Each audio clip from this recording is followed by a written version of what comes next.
Hey everybody, how's it going? My name is Josh Hayes, and I wanted to make a video that will hopefully help people with a process that seems complicated, but once you do it, it's not too complicated, and people have been asking about it.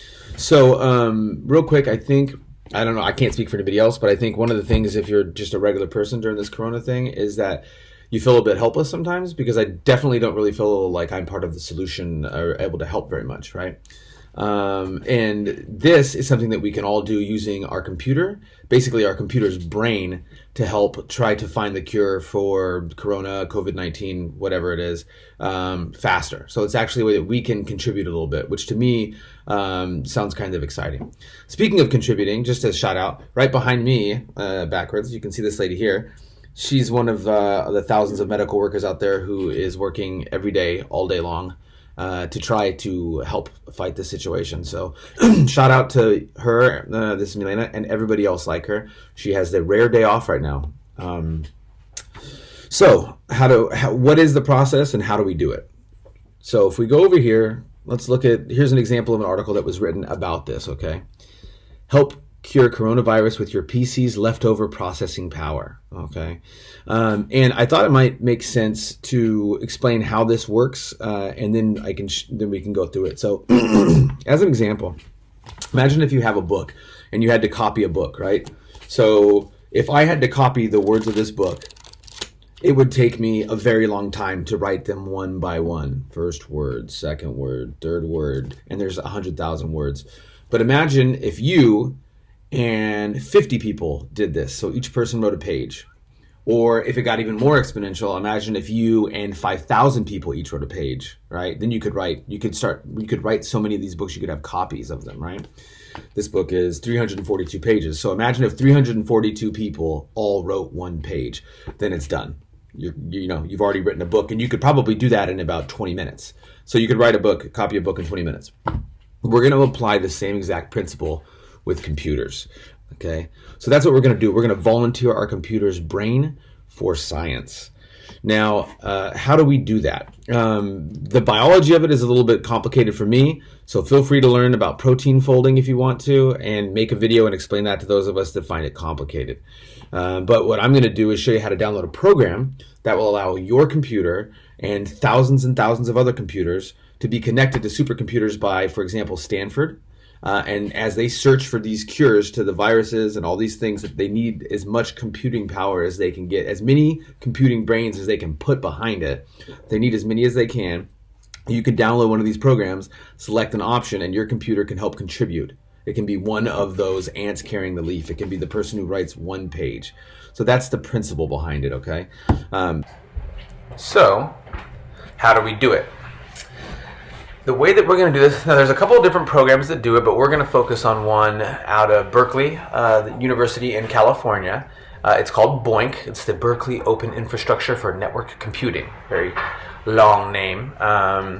And this is it here. So what you're going to do is you're going to go to google.com or whatever your search engine is, Bing or whatever you use to browse the internet. And you're going to type in BOINC, just like I have here, just like this. Okay? I'm going to do that.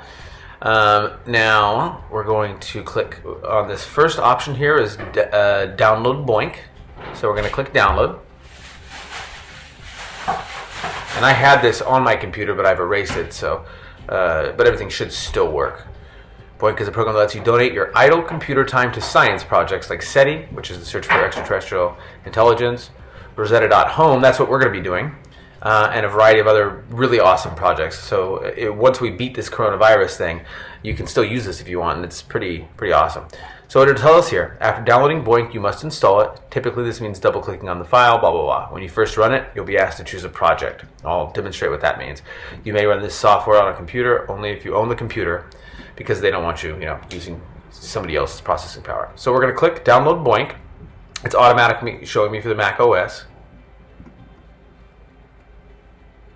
Click it, and up here, you'll see that it's starting to download right here. There it is.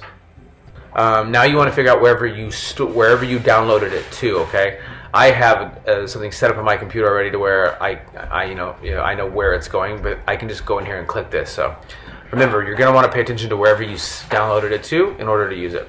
So now I'm going to double click it. Okay. And it's pretty straightforward here, Boink installer. So I'm going to double click Boink installer. So, okay, welcome to the Boink Manage installer. You'll be guided through these steps. So this is where a smart person would read through all this. I never do. Continue, continue, agree, install. It's asking me for my password. I'm gonna just, you can't see it, but I'm gonna use my finger to do that. And it's gonna do its little installation thing. Almost there. Do you want to set Boink as the screensaver? No, I don't.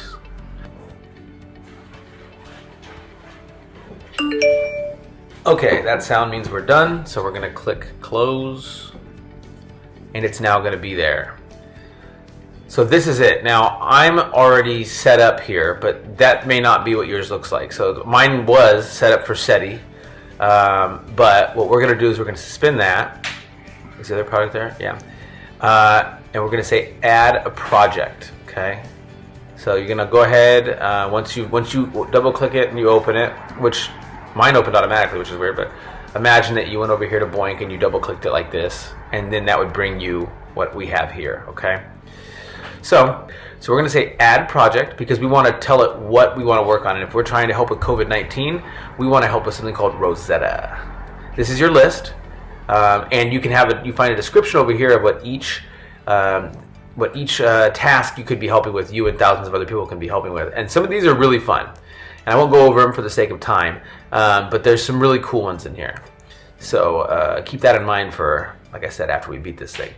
What we want to do now, though, is Rosetta Home, okay? Determine the three-dimensional shapes of proteins in research that may ultimately lead to finding cures for some major diseases. This is where the COVID effort is taking place via Boink. So now that we have that, we're going to click Next. Okay? Now it's going to communicate out to them, and it's going to say, hey, are you already a user? And for anybody watching this, presumably the answer is no. You're going to want to put in no, new user, and you're going to want to put in email, your password, and then confirm that password. I'm going to try listing myself as an existing user. I'm going to put in my password. Hopefully this works, fingers crossed. Clicking next. This project is going to talk to Rosetta. Looks like it worked. The project has been successfully added. That's awesome. Now let's just click Finish to close. I'll click Finish. Okay, and I've actually restarted Boink just so that it'll look probably more like what you will be dealing with. So I'm going to open it back up again. Retrieving current status. Now that we can see, we said project is Rosetta at home. Tasks is Rosetta. So we're doing good. And we know it's working because over here under elapsed, you can see the counter going. 8, 9, 10, right? It tells me the time remaining on the current thing is 6 hours, right? And some of these tasks are really long. Now, there's a couple things to understand that are going to make your life way easier with using this, okay? And that you really want to do these.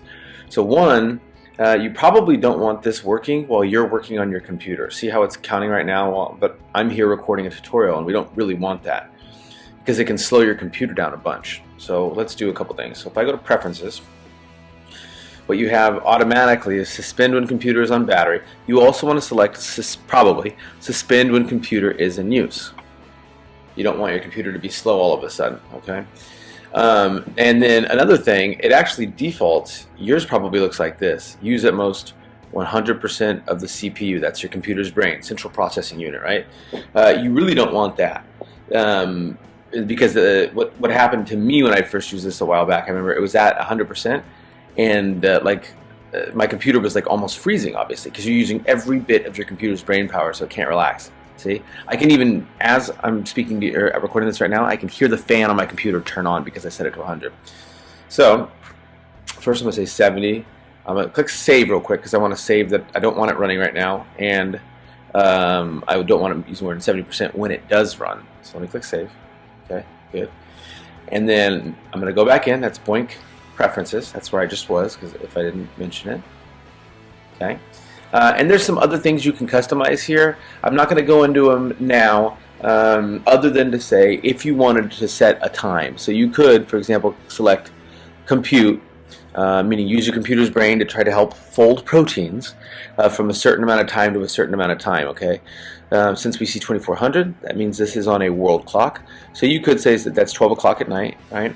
So you could say something like 2300, right? 11 o'clock at night until 0600, right? And that says from 11 o'clock to 6 in the morning while I'm sleeping, if you are, your computer can operate. So if you wanted to set a time where this could operate, you could do that.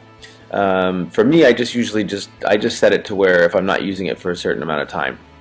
To me, not using my computer for a certain amount of time is probably, let's say, 30 minutes. So now, like a screensaver of sorts, it will start working when I have not used my computer for 30 minutes.